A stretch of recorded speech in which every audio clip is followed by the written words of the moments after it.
नमस्कार प्रेक्षकांनो, स्टार प्रवाहावरील लक्ष्मीच्या पावलांनी या मालिकेच्या आगामी भागामध्ये आपल्याला रोमॅन्स आणि नाट्य यांचा सुंदर संगम पाहायला मिळणार आहे. कला अद्वैतला विचारते की त्याला कशी मुलगी आवडते. त्यावेळी अद्वैत एका विशिष्ट मुलीचं वर्णन करतो आणि हे ऐकून कला मनातच आनंदित होते, कारण तिला जाणवतं की अद्वैतचं ते वर्णन तिचं आहे. पुढे ती त्याला स्पष्टपणे विचारते आणि तेव्हा अद्वैत सांगतो, तू ज्या कलाबद्दल बोलतेस तीच कला मला आवडते. हे ऐकून कला अत्यंत खुश होते.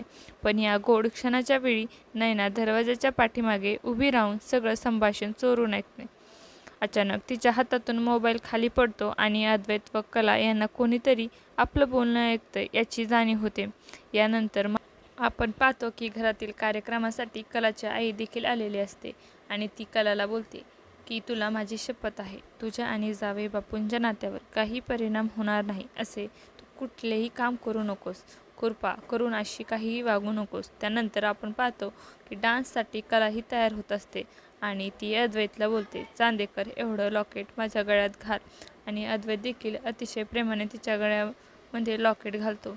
तेव्हा कला अतिशय आनंदित होते आणि ती प्रेमाने अद्वैतकडे पाहू लागते. त्यानंतर आपण पाहतो की कार्यक्रमासाठी घरातील सर्वांच्या समोर कला अद्वैतचा अतिशय रोमॅन्टिक असा डान्स करतात व दोघेही एकमेकांकडे प्रेमाने पाहू लागतात. आता पुढे येणाऱ्या भागात कला व अद्वैत यांची लव्ह स्टोरी कशा प्रकारे फुलणार हे पाहणं खूपच उत्सुकतेचं ठरणार आहे. तुम्हाला जर आपला व्हिडिओ आवडला असेल तर चॅनलला लाईक, शेअर आणि सबस्क्राईब करा. धन्यवाद.